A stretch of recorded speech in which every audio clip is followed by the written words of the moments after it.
പുലമൺ തോട്ടില്ല സ്നാനപ്പെടുത്തുന്നു. വമ്പം പരിപാടി. ഇന്ന് ആരും അറിയാതെ പോലെ കോട്ടയം സ്വിമ്മിംഗ് പൂളിൽ പോയൊന്നുമല്ല, പബ്ലിക്കായിട്ടുള്ള സ്നാനമാണ്. സ്തോത്രം. ഭയങ്കര ഉത്സവം പോലെ. സ്തോത്രം. സ്നാപകൻ ഫ്രണ്ടിൽ നടക്കും, സ്നാനപ്പെടുന്നവർ പുറകെ നടക്കും, അതിനെ പുറകെ സഭ നടക്കും, ടമ്പറൊക്കെ അടിച്ച് ജയം ജയം ഹല്ലേലൂയ, ഭയങ്കര ഉത്സവം അവർക്ക്. സ്തോത്രം. അങ്ങനെ കൊട്ടാരക്കര പുലമൺ തോടിന്റെ താഴെ വരിച്ചെന്നു. സ്തോത്രം. സ്നാനപ്പെടുത്താൻ വേണ്ടി പാസ് ആദ്യം കടവിലിറങ്ങി. ഇന്നത്തെ പോലെ ചാടിക്കുത്തി കയറിയിട്ട് സ്നാനം നടത്തി അങ്ങ് തിരിച്ചു കയറി പോകുമല്ല. അവിടെ കാളെ കുളിപ്പിക്കാൻ വന്നവനുണ്ട്, വണ്ടി കഴുകാൻ വന്നവനുണ്ട്. ഇവരൊക്കെ പാസ് സുവിശേഷ യോഗം അങ്ങ് പ്രസംഗിക്കും. സ്തോത്രം. പ്രസംഗം കഴിഞ്ഞിട്ട് പാസ് ഓരോരുത്തരെ സ്നാനക്കടവിലേക്ക് ഇറക്കി നിർത്തും. ഒന്ന് എഴുന്നേറ്റ് വന്നേ മക്കളെ, ഒരാൾ വന്നേ, ഓടിവാ. ആരെങ്കിലും ഒരാൾ വന്നത് ഒരു കാര്യം കാണിക്കണം, ഓടിവാ. വാ ഓടിവാ. ഞാൻ ചുമ്മാ ഒന്നുമല്ല കയറി വന്നു. ഇവ നാളെ വേദി കയറണവൻ ഒരു സ്വോത്രം പറഞ്ഞാട്ടെ. സ്വോത്രം. അതേ സ്നാനപ്പെട്ടേന്നോ? അപ്പോൾ ഒരു ഡെമോൺസ്ട്രേഷൻ ആയിക്കോട്ടെ. സ്നാനപ്പെടുന്ന ഇയാളെ ഇങ്ങനെ പിടിച്ചു നിർത്തും. പാസ്റ്റർ സുവിശേഷമൊക്കെ പ്രസംഗിക്കും. എന്നിട്ട് ഇവരോട് ചോദിക്കുന്ന 3-4 ചോദ്യങ്ങളുണ്ട്. ആ ചോദ്യങ്ങളൊക്കെ പ്രസക്തിയുള്ള ചോദ്യങ്ങളാണ്. ചോദ്യം ശ്രദ്ധിച്ച് കേൾക്കണം. മക്കളുടെ പേരെന്നായിരുന്നല്ലോ? ആൽബിൻ. ഓക്കെ. ആൽബിൻ എന്ന് പറയുന്ന ഞങ്ങളുടെ സഹോദരനോട് ഞാൻ ചോദിക്കുന്നു, സ്നാപകൻ ചോദിക്കുന്ന ആദ്യത്തെ ചോദ്യം. ഇന്നേക്ക് 2024 വർഷങ്ങൾക്ക് മുമ്പ് ഈ താണഭൂമിയിലേക്ക് ഇറങ്ങി വന്ന് 33 തിരുവയസ്സ് വരോടെ ജീവിച്ച് 3.5 കൊല്ലം ശുശ്രൂഷയുടെ നടുവിൽ രോഗങ്ങളെ സൗഖ്യമാക്കി, ഭൂതങ്ങളെ പുറത്താക്കി, എന്തിനു പറയണം, മരിച്ചവരെ പോലും ഉയർത്തെഴുന്നേൽപ്പിച്ചു. അതിനൊടുവിൽ 33 തിരുവയസ്സിനകത്ത് കാൽവരി ക്രൂശിന്റെ പച്ചപ്പൈ മരക്രൂശിനകത്ത് മരിച്ചു. പാലസ്തീന്റെ പച്ച മണ്ണിനകത്ത് 24 ടൈപ്പ് വിഷമുള്ളപ്പോ അതിനകത്ത് ഏറ്റവും വിഷം കൂടിയ മുള്ള് തമ്പുരാന്റെ ശിരസിൽ കിരീടമായി വെച്ച് മെനഞ്ഞ് അങ്ങനെ യേശുവിനെ ക്രൂശിച്ച് ശരീരത്തിന് ഉച്ച മുതൽ ഉള്ളങ്കാൽ വരെ രക്തം വാർന്നൊലിച്ച് കാൽവരി ക്രൂശിനകത്ത് പിടഞ്ഞു മരിച്ച കർത്താവായ യേശു കല്ലറയിൽ അടക്കപ്പെട്ടു. എന്നാൽ താൻ വാക്ക് പറഞ്ഞതുപോലെ, വാഗ്ദത്തം ചെയ്തതുപോലെ 3-ാം ദിവസം കല്ലറകളെ പൊട്ടിച്ച് ഉയർത്തെഴുന്നേറ്റ് വന്ന് പിതാവിന്റെ വലതു ഭാഗത്ത് പോയിരിക്കുന്ന ശ്രീ യേശു കർത്താവ്, ആ യേശു തന്നെ സ്നേഹിക്കുന്ന, താൻ സ്നേഹിക്കുന്ന തന്റെ സഭയാകുന്ന കാന്തയെ വീണ്ടും ചേർക്കാൻ വരാമെന്ന് പറഞ്ഞ ശ്രീ യേശുവിനെ നീ നിന്റെ രക്ഷിതാവും കർത്താവുമായി സ്വീകരിക്കുന്നു? അന്നല്ല, സ്വീകരിക്കുന്നു എന്ന് പറയുമ്പോ സ്വീകരിക്കുന്നവരെ പിതാവിന്റെയും പുത്രന്റെയും പരിശുദ്ധ റൂഹായുടെയും നാമത്തിൽ വെള്ളത്തിൽ മുഴുകൽ സ്നാനം, ഞാൻ അപ്പം അതൊന്നും ഇറങ്ങി പറയട്ടെ, മുഴുകൽ സ്നാനപ്പെടുത്തണമെന്നുള്ളത് വേദപുസ്തകത്തിന്റെ വ്യവസ്ഥയാകിയാലും അപ്പോസ്തലന്മാരുടെ ഉപദേശമാകിയാലും ഈ സഭയാകുന്ന കാന്തയെ സാക്ഷി നിർത്തിയും അസംഖ്യം ദൈവദൂതന്മാരെ സാക്ഷി നിർത്തിയും ആൽബിൻ എന്ന് പറയുന്ന ഞങ്ങളുടെ ഈ സഹോദരൻ ഞാൻ ഈ വെള്ളത്തിനകത്ത് പിതാവിന്റെയും പുത്രന്റെയും പരിശുദ്ധ റൂഹായുടെയും നാമത്തിൽ മാമോദീസ മുക്കുന്നു. ബലം പിടിക്കാതടാ. ഇങ്ങനെ മുക്കിപ്പോകുമ്പോ ഒരു പരിപാടി നടന്നു. എന്നാന്നറിയാമോ? ആൽബിൻ എന്ന് പറയുന്നത് ഞങ്ങളുടെ പഴയ മോനങ്ങ് മരിച്ചുപോയി. അമ്മാമേ ഉയർത്തെഴുന്നേറ്റ് വന്നത് ആരാന്നറിയാമോ? പുതിയൊരു ആൽബിന. സ്തോത്രം. ഇങ്ങനെ 4 കുഞ്ഞുങ്ങളെ സ്നാനപ്പെടുത്തി പാസ്റ്റർ അവസാനം പറയുന്ന ഒരു വാക്കുണ്ട്, മരണപര്യന്തം വിശ്വസ്തനായിരിക്കുക, എന്നാൽ അവൻ ജീവകിരീടം നിനക്കായിട്ട് തരും. എന്നിട്ട് ഇവരെ കയറ്റിവിടും. നനഞ്ഞ ഡ്രസ്സുമായിട്ട് ഇവൻ കയറിപ്പോവും. അപ്പൊ നമ്മളൊരു പാട്ട് പാടും, ആരിതാ വാരുന്ന ആരിത. ഭയങ്കര പാട്ടൊക്കെ. സ്തോത്രം. ഇങ്ങനെ 4 സ്നാനങ്ങൾ കഴിഞ്ഞിട്ട് അവസാന സ്നാപകൻ ചോദിക്കുന്ന ഒരു ചോദ്യം, അതെല്ലായിടത്തും ചോദിക്കും, ഇവിടെ ചോദിക്കുന്നതല്ല ചിന്ത. സ്നാപകൻ ചോദിക്കുന്ന അവസാനത്തെ ചോദ്യം ചെവി തുറന്ന് കേട്ടോണം. ഈ കൂട്ടത്തിൽ നിൽക്കുന്ന മഹാജനത്തോട് ഞാൻ ചോദിക്കുന്നു, ഇത് ദൈവത്തിന്റെ കൽപ്പനയാണെന്നൊരു ബോധ്യം നിങ്ങളുടെ അകത്ത് ഭരിക്കുന്നെങ്കിൽ ജഡരക്തങ്ങളോടാകട്ടെ മാംസരക്തങ്ങളോടാകട്ടെ ആലോചന ചോദിക്കാതെ തന്റെ ഇടത്തോടെ നിങ്ങൾക്ക് ഈ വെള്ളത്തിലേക്ക് ഇറങ്ങി വരാം എന്ന് പറഞ്ഞ് പാസ്റ്റർ ആശീർവാദം പറയും. അങ്ങനെ ആരും പോവാറില്ല. സ്തോത്രം. ഇവിടെ സ്നാനക്കടവിൽ നിൽക്കുന്ന പാസ്റ്റർ ചോദിച്ചു, ഈ കൂടി നിൽക്കുന്ന ജനസമൂഹത്തോട് ഞാൻ ചോദിക്കുന്നു, ഇത് ദൈവത്തിന്റെ കൽപ്പനയാണെന്നൊരു ബോധ്യം നിങ്ങളുടെ അകത്ത് ഭരിക്കുന്നെങ്കിൽ ജഡരക്തങ്ങളോടോ മാംസരക്തങ്ങളോടോ ആലോചന ചോദിക്കാതെ തന്റെ ഇടത്തോടെ ഈ വെള്ളത്തിലോട്ട് ഇറങ്ങി വരാം എന്ന് പറഞ്ഞപ്പോൾ എൻ്റെ അപ്പൻ അങ്ങ് ഇറങ്ങി ചെന്നൊരു സ്തോത്രം പറഞ്ഞാൽ പാസ്റ്റർ ചോദിച്ചു, അർജുനൻകുട്ടി കുളിക്കാൻ വന്നതാണോ? അല്ല, സ്നാനപ്പെടാൻ വന്നതാ. സ്തോത്രം. അത് കഴിഞ്ഞ ആഴ്ച ചീട്ട് കളിക്കാൻ കോറന്തയ്ക്കാതെ ഇങ്ങോട്ട് വന്നിരുന്നപ്പോൾ ആരാധന ഒറ്റ ദിവസമല്ല, ഇത് അങ്ങനെ പോരാ, ഇതിന് കുറച്ച് ക്ലാസ് ഒക്കെ ഉണ്ട്. അപ്പം പറഞ്ഞു, എനിക്ക് സ്നാനപ്പെടണം. കഴിഞ്ഞ ഒരാഴ്ചയായിട്ടുള്ള മനസ്സിലുള്ള ചോദ്യം എങ്ങനെ സ്വർഗത്ത് പോകാമെന്നാ. ഇതായിരുന്നു ഇതിൻ്റെ പരിപാടിയല്ലേ, എന്നാൽ എനിക്ക് സ്നാനപ്പെടണം.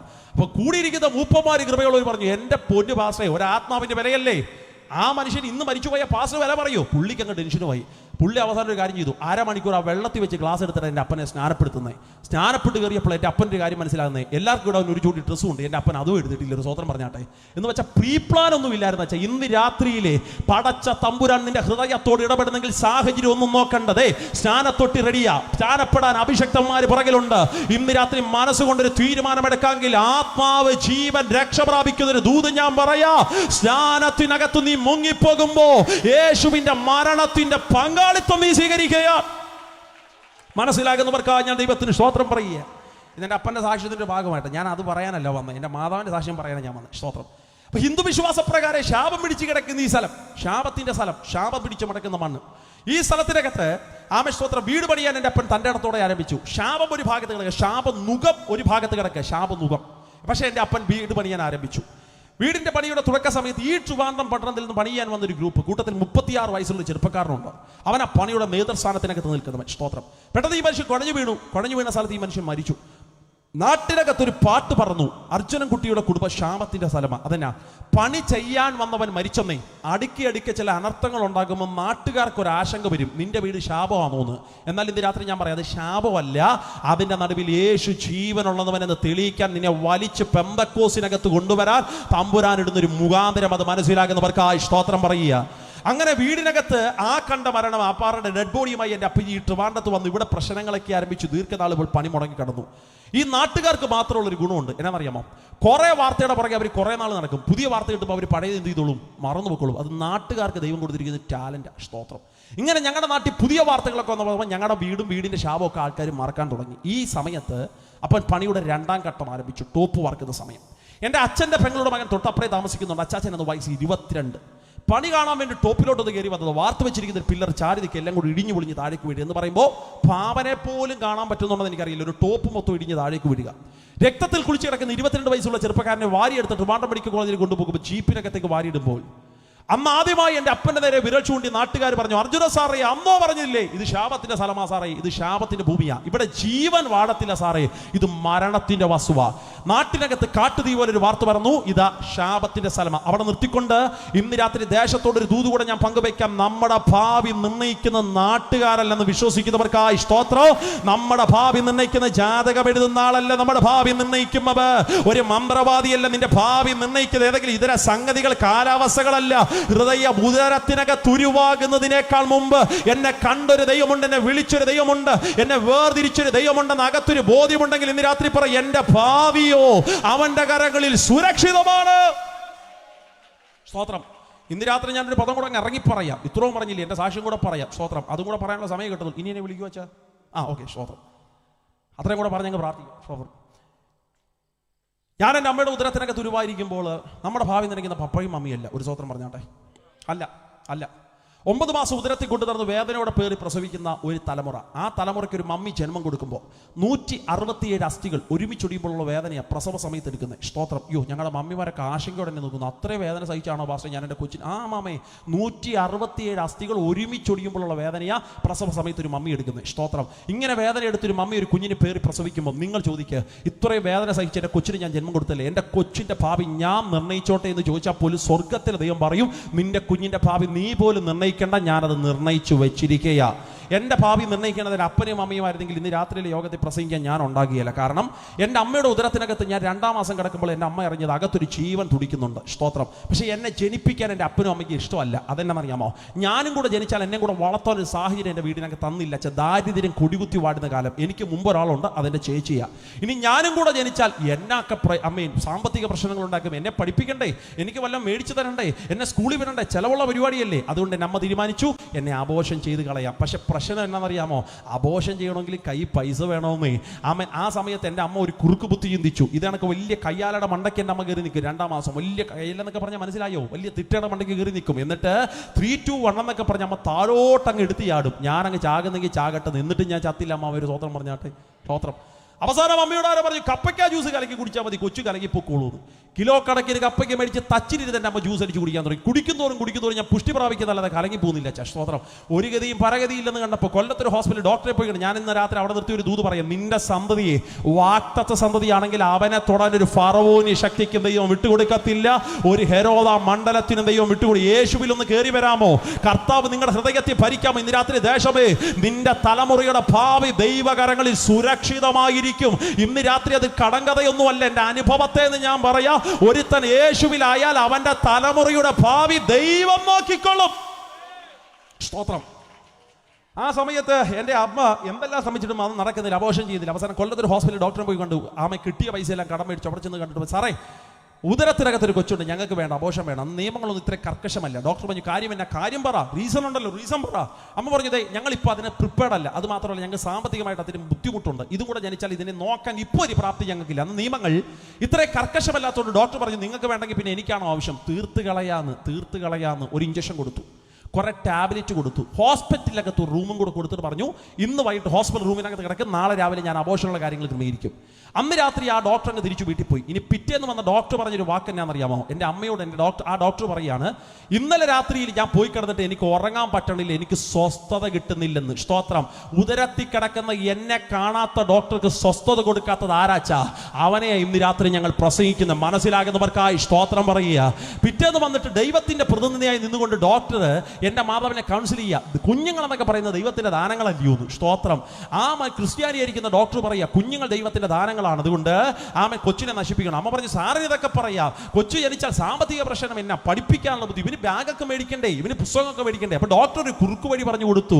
അതൊരു വിഷയമുള്ള കാര്യമല്ല. അമ്മ പറഞ്ഞു, സാറ് തരുമോ പൈസ? ഞാൻ തരികയില്ല. പിന്നെ എങ്ങനെ? ആമൻ സ്തോത്രം. ഇതിന് മുമ്പിട്ട് ഒരാളുണ്ടല്ലോ. അപ്പൊ എന്നാ പറഞ്ഞാൽ, ഇതിന് മുമ്പിട്ട് ഒരാളുണ്ട്, ഇതിന്റെ സഹോദരിയാ, ചേച്ചിയാ. എന്നാ പിന്നെ പ്രശ്നമില്ല. അതെന്നാ, എന്തായാലും അവൾക്ക് പുസ്തകം മേടിക്കണം. അടുത്ത വർഷമല്ലേ ഇവന്റെ കൂടെ എത്തുള്ളൂ, ഇതിന് കൂടെ എത്തുള്ളൂ. അങ്ങനാണെങ്കിൽ അവള് പഠിക്കുന്ന പുസ്തകം ഇവന് കൊടുക്കാം, സെക്കൻഡ് ഹാൻഡ്. ഒരു സ്വത്രം പറഞ്ഞാട്ടെ. എന്തായാലും പുതിയ വർഷം അവക്കൊരു ബാഗ് മേടിക്കണം. അപ്പൊ പിന്നെ പഴയ ബാഗ് ഫ്രീ ആയല്ലോ, അത് നമുക്ക് ഇവന് കൊടുക്കാം, സെക്കൻഡ് ഹാൻഡ്. ഒരു സ്വത്രം പറഞ്ഞാട്ടെ. സ്തോത്രം. അങ്ങനെ പലതും പറഞ്ഞ് കൗൺസിൽ ചെയ്ത് എൻ്റെ മാതാവിന് അവസാനം എൻ്റെ അമ്മയൊരു തീരുമാനം, എന്നാ പിന്നെ ആട്ടെ വരുന്നിടത്ത് വെച്ച് കാണാം. സ്തോത്രം. അബോഷം വേണ്ട എന്നൊരു ചിന്തയിൽ, എന്തായാലും ദാരിദ്ര്യം, ഇന്നൊരു കൊച്ചും കൂടെ വരുന്നിടത്ത് വെച്ച് കാണാം എന്നൊരു ചിന്തയിൽ, അബോഷം വേണ്ട എന്നൊരു ചിന്തയിൽ റൂം വിട്ട് വെക്കേറ്റ് ചെയ്ത് പുറത്തോട്ടിറങ്ങാൻ നേരം ഡോക്ടർ കൈയടിച്ച് വിളിച്ചിട്ട് പറഞ്ഞു, ഒരു കൊച്ചു പ്രശ്നമുണ്ട്. എന്നാ? ഇന്നലെ രാത്രി ഒരു ഇഞ്ചക്ഷൻ തന്നില്ലായിരുന്നു? കുറെ ടാബ്ലറ്റ് ഒക്കെ വാരി കഴിച്ചതല്ലേ? അതിന്റെ സൈഡ് എഫക്റ്റ് കൊച്ചിനുണ്ടാകും. അമ്മ ചോദിച്ചു, അതെങ്ങനെയാ? അതൊരു കാലിന് നീളം കൂടുതലോ, ഒരു കാലിന് നീളം കുറവോ, അല്ല കണ്ണിന്റെ കാഴ്ചശക്തി, തലയോട്ടി, ബ്രെയിൻ, എന്തെങ്കിലും ഒരു സൈഡ് എഫക്ട് ബൈ ബർത്തിലേ അറിയാൻ പറ്റും. നല്ലോണം നോക്കിയോണം കേട്ടോ. ഇത് രാത്രി യോഗ കഴിഞ്ഞാൽ ഞാൻ അങ്ങ് പോകും. സ്തോത്രം. എന്തായാലും ഒരു സൈഡ് എഫക്റ്റ് ഉണ്ടാകും. സ്തോത്രം. ഈ എൻ്റെ അമ്മ പറയുന്ന സാക്ഷ്യത്തിൽ പറയുന്നൊരു വാക്കുണ്ട്, എടാ നീ ജനിക്കുന്നതിനേക്കാൾ മുമ്പ് നിന്നെക്കുറിച്ച് ഞങ്ങൾക്കൊരു ചിന്തയുണ്ടാകുന്നു, ഈ കൊച്ചെന്താകുന്ന. സ്തോത്രം. ഈ കൊച്ചെന്താകും? അത് ബൈബിളിനകത്തൊരു ചോദ്യമാണ് അമ്മേ. യോഹന്നാനെ കാണാൻ വന്ന ബേബി കിറ്റുമായിട്ട് വന്ന നാട്ടുകാർ, മാനേഴ്സ് ഇല്ലാത്ത ജനം, യോഹന്നാനെ ബേബി കിറ്റുമായിട്ട് കാണാൻ വന്ന് കൊച്ചിന് ബേബി കിറ്റും കൊടുത്തിട്ട് ഒരു ഉമ്മയും കൊടുത്തിട്ട് പോകുന്നതിന് പകരം യോഹന്നാനെ കുറിച്ച് നാട്ടുകാരെല്ലാം കൂടെ ചോദിച്ചു, ഈ പൈതൽ എന്താകും? സ്തോത്രം. അടുത്ത വാക്ക് എനിക്ക് ഇഷ്ടമാണ്. അവന്റെ അപ്പൻ സെക്കരിയാവ് പരിശുദ്ധാത്മാവി പ്രവചിച്ചു, നീയോ പൈതലേ അത്യുന്നതന്റെ പ്രവാചകൻ എന്ന് വിളി. നാട്ടുകാരെ ബുദ്ധി കൊണ്ടാ ചോദിച്ചു, നിന്റെ കൊച്ചിന്റെ ഭാവി എന്താകുമെന്ന്. അഭിഷേകമുള്ള പപ്പായെ ബുദ്ധി കൊണ്ടല്ല മറുപടി പറഞ്ഞത്, ആത്മാവി മറുപടി പറഞ്ഞു, നീ ദൈവത്തിന്റെ പ്രവാചകനായി മാറും. സ്തോത്രം. അങ്ങനെ ഞാൻ എന്താകുന്നൊരു ചിന്തയില്ല. എൻ്റെ അപ്പനും അമ്മയും ഹോസ്പിറ്റൽ റൂമിനകത്ത്, ലേബർ റൂമിനകത്ത് കയറുന്നു. സ്തോത്രം. എൻ്റെ അമ്മ ഇപ്പോഴും സാക്ഷ്യം പറയുമ്പോൾ പറയുന്നൊരു വാക്കുണ്ട്, ആമേ സ്തോത്രം. ആ ലേബർ റൂമിൽ കിടക്കുന്ന എല്ലാ അമ്മമാരും അവരുടെ കുഞ്ഞുങ്ങൾക്ക് ജന്മം കൊടുക്കുമ്പോൾ അവർ അപ്പൻ അവരെ കാണാമെന്ന് വലിയ ലഡുവും ജിലേബിയൊക്കെ മേടിച്ചുകൊണ്ടാണ്. പക്ഷെ നീ ജനിച്ചപ്പോഴോ നിന്റെ അപ്പൻ നിന്നെ കാണാമെന്ന് നീളുള്ളൊരു ടേപ്പ് മേടിച്ചുകൊണ്ടാണ്. കാലൊക്കെ ആൾ നോക്കാൻ കൃത്യമാണോ? സ്തോത്രം. കൊച്ചു കാല് പിടിച്ച് വലിച്ചു ഈ മനുഷ്യൻ അളവ് നോക്കിയപ്പോൾ നേഴ്സ് നോക്കി, ഈ മനുഷ്യൻ ഈ കൊച്ചിൻ്റെ കാല് പിടിച്ച് എന്നാ ചെയ്യുന്നത്? അപ്പം പറഞ്ഞു, മിണ്ടരുത്, ചുപ്രഹോ, കാലിൻ്റെ നീളമൊക്കെ കറക്റ്റാണോ നോക്കട്ടെ. എൻ്റെ തമ്പുരാനേച്ച് നീളം കൂടുതലുണ്ടെങ്കിലേ ഉള്ളൊരു സ്വത്രം പറഞ്ഞാട്ടെ. നമ്മുടെ ഭാവി നിർണ്ണയിക്കുക നമ്മുടെ പപ്പയല്ല, മമ്മിയല്ല, വരത്തുപോക്കുകളല്ല, ശാപമല്ല, ജാതകമല്ല. അകത്ത് വിശ്വാസമുള്ളവർ പറയും, എൻ്റെ തലയ്ക്ക് മുകളിൽ ജീവനുള്ളൊരു ദൈവമുണ്ട്, അവൻ അത്രയും എൻ്റെ ഭാവി നിർണ്ണയിക്കുന്നത് മനസ്സിലാകുന്നവർക്കായി സ്തോത്രം. ജീവിതത്തിന്റെ സകല പ്രതീക്ഷകളും അസ്തമിച്ചു. ഇടയ്ക്കിടയ്ക്ക് കണ്ടുവരുന്ന ശാപങ്ങളും അനർത്ഥങ്ങളും. ഒരു പ്രത്യേക രാത്രിയിൽ, ഡിസംബറിനോട് ചേർന്നിരിക്കുന്ന ഒരു മാസം, ശാപം പിടിച്ച വീടിന്റെ അങ്കണത്തിലേക്ക് പാതിപടിയിൽ അവസാനിച്ച് നിൽക്കുന്ന വീടിന്റെ ഫ്രണ്ടിലേക്ക് അടുക്കയിടയ്ക്ക് ഉണ്ടാകുന്ന അനർത്ഥങ്ങൾ നിമിത്തവും മരണം നിമിത്തവും മനസ്സും അടുത്തുപോയി എൻ്റെ മാതാവ് കസേര ഫ്രണ്ടിലോട്ട് വലിച്ചിട്ട്, സ്തോത്രം, അന്ന് രാത്രിയിൽ മരിക്കാൻ വേണ്ടി മനസ്സുകൊണ്ട് ആഗ്രഹിച്ചിരിക്കുന്ന രാത്രി, ഒരു വിശക്കുപ്പി അല്ലെ ഒരു പിടി തൊണ്ടുകയറ്, ജീവിതം അവസാനിപ്പിക്കാച്ചാ. എന്തിനെങ്ങനെ ജീവിക്കുന്നേ? ആമൻ. ബന്ധുക്കൾക്കില്ലാത്ത പ്രശ്നം, രക്തബന്ധങ്ങൾക്കില്ലാത്ത പ്രശ്നം. അന്ന് ചിന്തിച്ച എൻ്റെ മാതാവ് അന്ന് രാത്രി മരണത്തെ കുതിയോടെ നോക്കിക്കൊണ്ടിരിക്കുമ്പോൾ ഒരു സംഭവം നടന്നു. 2 വീടപ്പുറം മാറി ഒരു പെന്തക്കോസുകാരൻ ഉപദേശി അന്ന് രാത്രി ഒരു ആത്മീയ യോഗം നടത്തിയ രാത്രിയാണ്. സ്തോത്രം. ഞങ്ങളുടെ ദേശത്തിനകത്ത് ഒരു ഉപദേശി ഉണ്ടച്ചാ. എല്ലാ മാസവും ഞങ്ങളുടെ ദേശത്തിനകത്ത് വരും.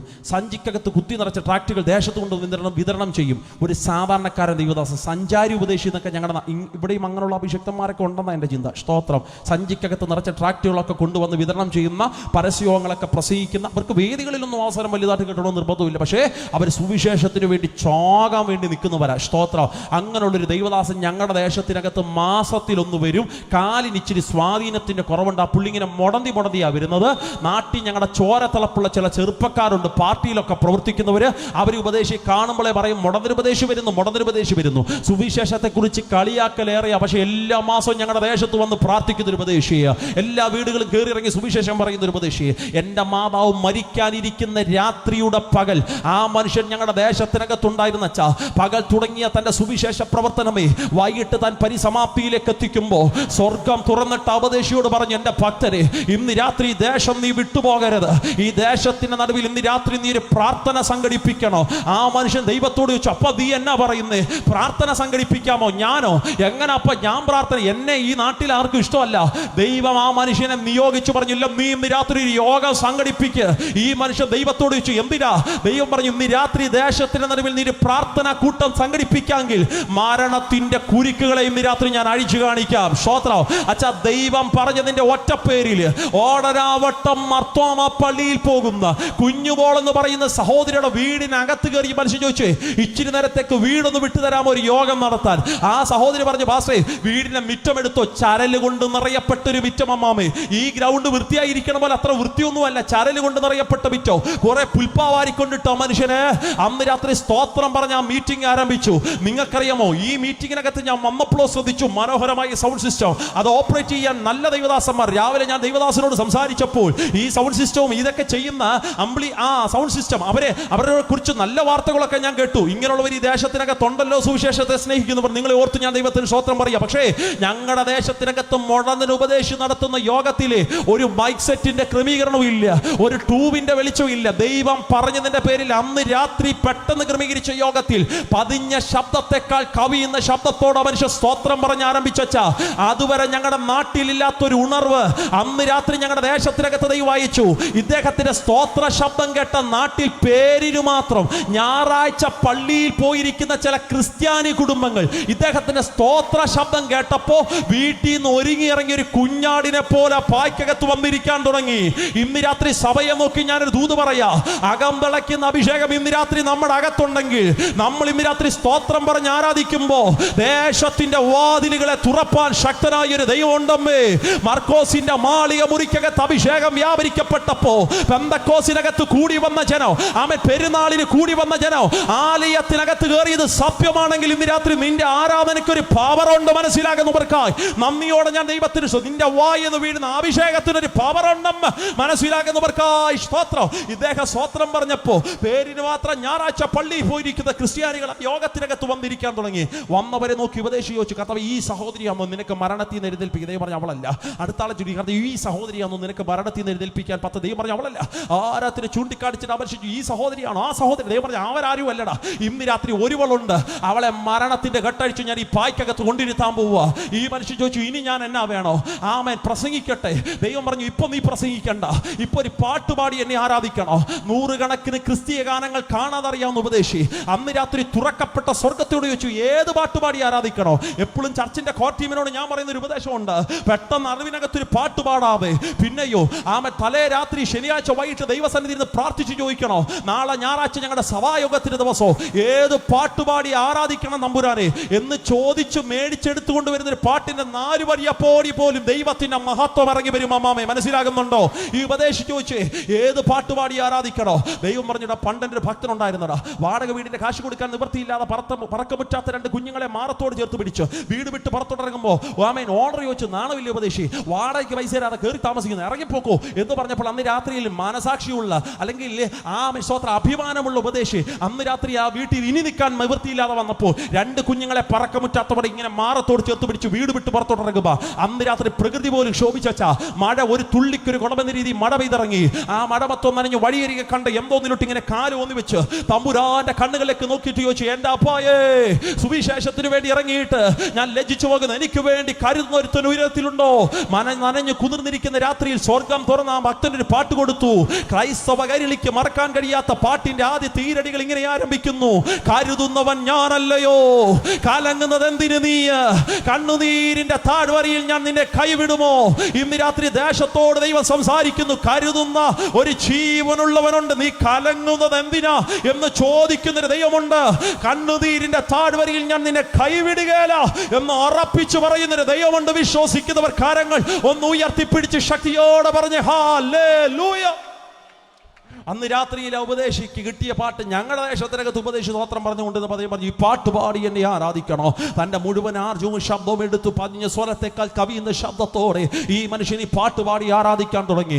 എനിക്കിന്നും അറിയത്തില്ല അച്ഛാ, ആ പാട്ട് അവിടെ ഇരുന്ന് ഏതെങ്കിലും ക്രിസ്ത്യാനികളെ സ്പർശിച്ചൊന്നും എനിക്കും ഇന്നും അറിയാൻ പാടില്ല. പക്ഷെ 2 വീടപ്പുറം മാറി ശാപം പിടിച്ച വീടിന്റെ മുറ്റത്തിൽ ചാകാനിരിക്കുന്ന എൻ്റെ മാതാവിൻ്റെ കാതിനകത്തല്ല, ഹൃദയത്തിനകത്തേക്ക് ആ വരി വന്ന് പതിച്ചു. എൻ്റെ അഭിഷക്തന്മാരെ, നമ്മളൊക്കെ പാട്ട് പാടുമ്പോൾ ജനം ചിന്തിക്കുന്നത് ഇത് വലിയ ശുശ്രൂഷയൊന്നുമില്ല, പ്രസംഗമാ വലിയ ശുശ്രൂഷ. ഞാൻ ഇന്ന് രാത്രി എൻ്റെ അനുഭവത്തെ തിരിച്ചു പറയാം. പ്രസംഗത്തെക്കാൾ ഒരു പവർ പാട്ടിനുണ്ട്. ഏത് മനസ്സുകളെ തൊടാൻ പാട്ടിന്റെ വരികൾക്ക് മനസ്സിലാകുന്നവർ. പ്രസംഗം എല്ലാവർക്കും പിടികിട്ടുള്ള നിർബന്ധമില്ല, പക്ഷേ പാട്ടിനകത്തുള്ളൊരു ആത്മസാന്നിധ്യം ഏത് മനുഷ്യന്റെ മനസ്സിനെ തൊടുന്നതാണ്. മനസ്സിലാകുന്നവർക്കായി സ്തോത്രം പറയുന്നു. അന്ന് രാത്രിയിൽ ഈ പാട്ടിന്റെ വരികൾ എൻ്റെ മാതാവിന്റെ കാതിനകത്തേക്ക് വന്ന് പതിച്ചു. ആദ്യമായി എൻ്റെ അമ്മ ജീവനുള്ള യേശുവിനോട് ചോദിക്കാൻ തുടങ്ങി, കരുതുന്നവൻ നീയാണോ? കലങ്ങുന്നത് എന്തിനാന്ന് ചോദിക്കുന്നവൻ നീയാണോ? പോകണമെന്ന് ആഗ്രഹമുണ്ട്, പക്ഷെ ഹൈന്ദവ വിശ്വാസപ്രകാരം നായർ പശ്ചാത്തലത്തിൽ ജനിച്ചു വളർത്തപ്പെട്ടവൾ ക്രിസ്ത്യാനിയുടെ യോഗത്തിൽ പോയിരിക്കുന്നത് ശരിയല്ലെന്ന് ചിന്തിച്ച് എൻ്റെ മാതാവ് അതിനകത്ത് ഇങ്ങനെ ഒതുങ്ങിയിരിക്കുമ്പോൾ പാട്ടിന്റെ 2ാം സ്റ്റാൻസ് എത്തി. അച്ഛാ, അബ്രഹാമിന്റെ ദൈവമല്ലയോ ഞാൻ നിനക്കായി അത്ഭുതങ്ങൾ ചെയ്യുകയില്ലയോ? ഈ വരി കൂടെ കേട്ടപ്പോൾ പിന്നമ്മയ്ക്ക് ഇരിക്കാൻ പറ്റുള്ള കസേര വിട്ട് ചാടിയെടുത്തിട്ട് എൻ്റെ മാതാവ് വീട്ടിലെ ലക്ഷ്യമാക്കി ഓടാൻ തുടങ്ങി. നിങ്ങളുടെ ഇതിനകത്ത് സഹോദരിമാരെ കണ്ടോ, സഹോദരന്മാരെ കണ്ടോ? നിങ്ങൾ ഈ പന്തലിന്റെ നടുവിൽ സന്തോഷത്തോടെ വന്നിരിക്കുന്നത് പോലെ എൻ്റെ മാതാവിന് വന്നിരിക്കാൻ അറിയാൻ പാടില്ല. അങ്ങനെ യോഗത്തിൽ പോയിരുന്ന പ്രശ്നമാ, ക്രിസ്ത്യാനികളെ യോഗത്തിൽ ഹിന്ദുക്കൾ പോയിരുന്ന പ്രശ്നമായെന്ന് ചിന്തിച്ച് എൻ്റെ മാതാവ് ആരും കാണാതെ ഈ മിറ്റത്തിന്റെ ഓരം ഇങ്ങനെ തെന്നി മാറി, ആരെ ശ്രദ്ധപ്പെടാതെ മിറ്റത്തിന്റെ ഏറ്റവും പുറകുവശത്ത് ആ വീട്ടുകാർ നട്ടൊരു വാഴയുണ്ട്. ആ വാഴയുടെ ചെളിക്കൂട്ടത്തിനകത്ത് എൻ്റെ മാതാവ് ഇങ്ങനെ പോയിരുന്നു. ആരെയും കണ്ണിപ്പെട്ടില്ല. അവിടെ ഇരുന്നു കൊണ്ട് ആദ്യത്തെ പെന്തക്കോസിന്റെ പ്രാർത്ഥന എൻ്റെ മാതാവ് പ്രാർത്ഥിച്ചു. എപ്പോഴും സാക്ഷ്യം പറയുമ്പോൾ ഒരു വാക്ക് ഞാൻ ഇറങ്ങി പറയൂ.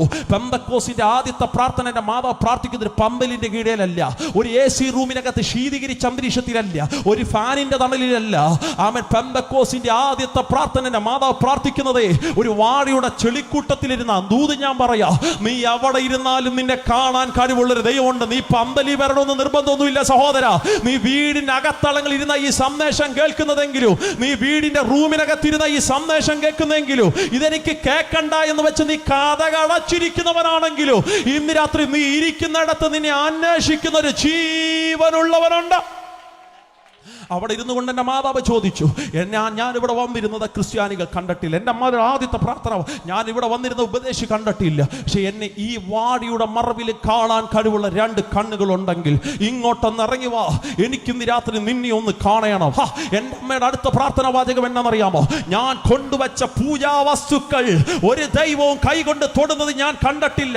എൻ്റെ സഹോദരൻ, ഇതൊരു മനുഷ്യന്റെ വികാരത്തെ വ്രണപ്പെടുത്താൻ ഞാൻ പറയണ വാക്കല്ല, എൻ്റെ ജീവിതത്തിന്റെ അനുഭവത്തെ ഞാൻ അടർത്തിയെടുത്ത് പറയാം. എൻ്റെ അമ്മ ആദ്യം പറഞ്ഞത് ഇതാ, ഞാൻ കൊണ്ടുവച്ച പൂജാ വസ്തുക്കൾ ഒരു ദൈവവും കൈകൊണ്ട് തൊട്ടതായി എനിക്കറിയാൻ പാടില്ല. ഞാൻ കൊണ്ടുവച്ച നിവേദ്യങ്ങൾ കൈകൊണ്ട് എടുത്ത് ഭക്ഷിച്ചൊരു ദൈവത്തെയും ഞാൻ കണ്ടിട്ടില്ല. ഇല്ല, കൈകാലികൾ ചലിപ്പിക്കുന്ന ഒരു ദൈവമുണ്ടെങ്കിൽ, ആമേൻ സ്വത്ര സ്പർശിക്കാൻ കഴിവുള്ളൊരു ദൈവമുണ്ടെങ്കിൽ, വായ് കൊണ്ട് എന്നോട് സംസാരിക്കാൻ കഴിവുള്ളൊരു ദൈവമുണ്ടെങ്കിൽ, ഇന്ന് രാത്രി വാഴിയുടെ മറവിലേക്കൊന്ന് ഇറങ്ങി വാ, എനിക്ക് നിന്നെ ഒന്ന് കാണണം. പെന്തക്കോസിൽ ആദ്യത്തെ എൻ്റെ മാതാവിന്റെ പ്രാർത്ഥന, ജീവനുള്ളവനുണ്ടെങ്കിൽ ഇന്ന് രാത്രി ഇറങ്ങി വാ, എനിക്ക് നിന്നെ കാണണം. താനിത് പറഞ്ഞുകൊണ്ടിരിക്കുമ്പോൾ എൻ്റെ അമ്മ അടുത്ത് പറയുന്ന വാക്ക്, ഞാനിത് പറഞ്ഞുകൊണ്ടിരിക്കുമ്പോൾ എൻ്റെ അമ്മ അടുത്ത വാക്ക് ഞാൻ എവിടെയും അത് പറയൂ. എൻ്റെ മാതാവ് അടുത്ത് പറഞ്ഞ വാക്ക് ഞാനത് പറഞ്ഞുകൊണ്ടിരിക്കുമ്പോൾ ഞാനൊരുത്തരെ കാണുകയാണ്, തേജസ്സിനെയൊക്കെ വാരി ചുറ്റിയിട്ട് മഹത്വത്തിന്റെ സിംഹാസനത്തിനകത്തുന്നു. മേഘത്തിൽ നിന്നും ഒരുവൻ എനിക്ക് വേണ്ടി ഇറങ്ങി വരികയാണ്. അവന് 2 കൈകളുണ്ട്, അവന് 2 കാലുകളുണ്ട്. കണ്ടാൽ മനുഷ്യനെ പോലെ തോന്നും, പക്ഷേ അവൻ ഇറങ്ങി വന്നതൊരു മേഘത്തിന്റെ നടുവില. ഇന്ന് രാത്രി നമ്മൾ ആരാധിക്കുന്ന ദൈവമേ അമ്മൂമ്മ കഥയുടെ ദൈവമല്ല, കെട്ടുകഥയുടെ ദൈവമല്ല. ചരിത്രത്തെ AD എന്നും BC എന്നും 2ആയി തിരിച്ചവൻ, ഒരിടത്ത് ഒരപ്പൂപ്പ ജീവിച്ചിട്ട്, അതല്ല യേശു. യേശു ജീവനുള്ളവനാണ്. മനസ്സിലാകുന്നവർക്കായി രക്തത്താൽ ജയമെടുക്കുന്നു. അന്ന് രാത്രി എൻ്റെ മാതാവ് അവിടെ ഇരുന്നു കൊണ്ട് ഈ കാഴ്ച കാണുക. എൻ്റെ ശുശ്രൂഷയിലെ അല്പമൊക്കെ ക്ഷീണം വരുമ്പോൾ ഓടി വന്ന് ഞാൻ എൻ്റെ അമ്മയോട് ചോദിക്കും, സാക്ഷി ഒന്നുകൂടെ പറ. കഴിഞ്ഞ കുറച്ച് നാൾക്കുമ്പോൾ ഒന്നുകൂടെ ഞാൻ പറഞ്ഞു, സാക്ഷി ഒന്നുകൂടെ പറ. അമ്മ പറഞ്ഞു, എത്രയും പ്രാവശ്യം ഞാൻ പറഞ്ഞിട്ട് നിനക്ക് മടുപ്പ് തോന്നുകയല്ലേ, ബോറില്ലേ നിനക്ക്? ഇല്ല അച്ഛാ, ഇപ്പോഴും കേൾക്കുമ്പോൾ അകത്തൊരു ജീവൻ വാടുന്നത് പോലെ. സ്തോത്രം. യേശുവിനെ കണ്ടു എന്നുള്ള ഭാഗം പറയുമ്പോൾ ഞാൻ ചോദിക്കും, മുഖം കണ്ടായിരുന്നോ? അമ്മ പറയും, മുഖം മാത്രം കണ്ടില്ലടോ, അത് തേജസ് വാരിച്ചിട്ടൊരു മുഖമായിരുന്നു. പക്ഷെ അവൻ എന്നെ തൊടുന്നത് ഞാൻ തിരിച്ചറിഞ്ഞു. തൊട്ടതാരാ എന്നറിയാൻ വേണ്ടി എൻ്റെ അമ്മ കണ്ണു തുറന്നു.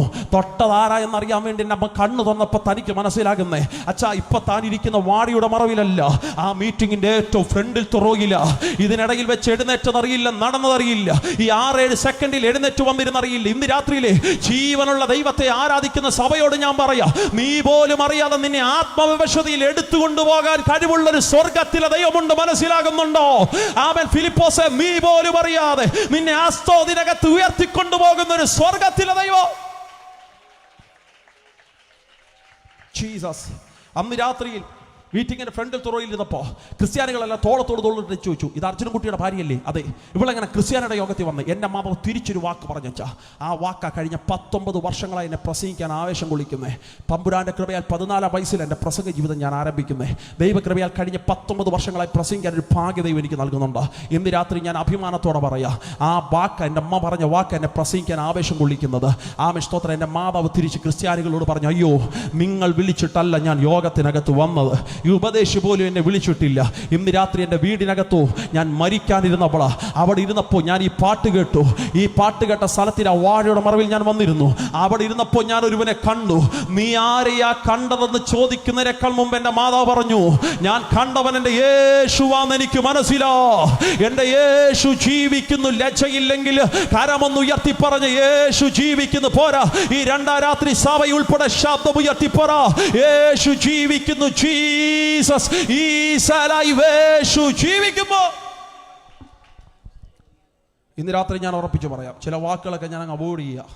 ദേശത്തെ മുറിവേൽപ്പിക്കാൻ എനിക്ക് മാനസികമായി താല്പര്യമില്ല. അല്ല, ഇത് ഞങ്ങളുടെ സഹോദരങ്ങൾ തിങ്ങിപ്പാർക്കുന്ന നാടാണ്. പക്ഷേ എൻ്റെ അനുഭവത്തിൽ നിന്ന് ഞാൻ പറയാം, ആമേൻ, സ്തോത്രം. ജീവിക്കുന്നവൻ കണ്ണും തള്ളിയവനല്ല, ജീവിക്കുന്നവൻ നാക്ക് നീട്ടിയവനല്ല, ജീവിക്കുന്ന ശൂലം പിടിച്ചവനല്ല, ജീവിക്കുന്നത് മരിച്ച് കല്ലറയിൽ ഒതുങ്ങിപ്പോയവനല്ല, ജീവിക്കുന്നത് ഐതിഹ്യ പുരുഷന്മാരല്ല, ജീവിക്കുന്നത് ആൾ ദൈവങ്ങളല്ല. ജീവിക്കുന്ന ഒരുത്തനുണ്ടെങ്കിൽ അത്ഭുത മന്ത്രിയായവൻ ജീവിക്കുന്നു. ജീവിക്കുന്നവൻ വീരനാം ദൈവമായവൻ ജീവിക്കുന്നു. നിത്യപിതാവായവൻ ജീവിക്കുന്നു. സമാധാനത്തിന്റെ പ്രഭുവായവൻ ജീവിക്കുന്നു. അൽഫയും ഒമേഗയുമായവൻ ജീവിക്കുന്നു. ആദ്യനും അന്ത്യനുമായവൻ ജീവിക്കുന്നു. ഭൂരാജാക്കന്മാർക്ക് അധിപതിയായവൻ ജീവിക്കുന്നു. തത്വത്തിന്റെ മുദ്രയായവൻ ജീവിക്കുന്നു. സകല പിതാക്കന്മാർക്കും ആദിജാതനായവൻ ജീവിക്കുന്നു. ഷായുടെ കുറ്റിയിൽ നിന്ന് പുറപ്പെട്ടു വരുന്ന ദൈവത്തിന്റെ മുളയായവൻ ജീവിക്കുന്നു. ദാവീദ് ഗോത്രത്തിന്റെ സിംഹമായവൻ ജീവിക്കുന്നു. ദാവീദിന്റെ താക്കോൽ കയ്യിലുള്ളവൻ ജീവിക്കുന്നു. അവൻ തുറന്നാൽ ആർക്കും അത് അടയ്ക്കാൻ കഴിയില്ല, അവൻ അടച്ചാൽ ആർക്കും അത് തുറക്കാൻ കഴിയില്ല. ഇന്ന് രാത്രി യേശു ജീവിക്കുന്നു എന്നൊരു ബോധ്യം അകത്തുണ്ടെങ്കിൽ കരകളെ അടിച്ചു കർത്താവിന് നന്ദി പറ. 7 പൊൻനിലവിളക്കുടെ നടുവിൽ നിലയെങ്കി ധരിച്ചവൻ, മാറത്തു പൊൻകച്ച കെട്ടിയവൻ, വെള്ളോടിന് സദൃശമുള്ള കാലുകളുള്ളവൻ, കണ്ണ് അഗ്നിജ്വാലക്കത്തുള്ളവൻ, ഇരുവായ്ത്തലയുള്ള വചനമെന്ന വാൾ വായിൽ വഹിക്കുന്നവൻ, സർവശക്തനായവൻ ഇന്ന് രാത്രി ജീവിക്കുന്നു. ജീവിക്കുന്ന യേശുവിനെ ആരാധിക്കാൻ ഭാഗ്യം കിട്ടിയ ദൈവമക്കൾ പറ, എന്റെ മുഖം ഇന്ന് രാത്രി അഴിയാൻ പോകുകയാണ്. എന്റെ ബന്ധനങ്ങൾ ഇന്ന് രാത്രി അഴിയാൻ പോകുകയാണ്. എന്റെ ശാപങ്ങൾ ഇന്ന് രാത്രി അഴിയാൻ പോകുകയാണ്. എന്റെ അന്ധകാരത്തിന്റെ മേഖലകൾ ഇന്ന് രാത്രി അഴിയാൻ പോകുകയാണ്. ജീവിക്കുന്ന യേശുവിനെ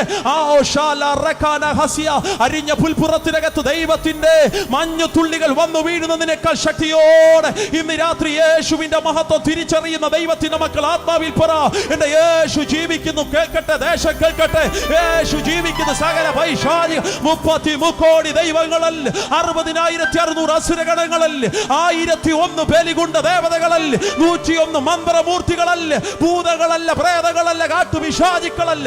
ജീവിക്കുന്ന ഒരുവനേ ഉള്ളൂ. അവൻ പാതാളത്തെ ജയിച്ചവൻ ജീവിക്കുന്നു. യേശു ജീവിക്കുന്നു.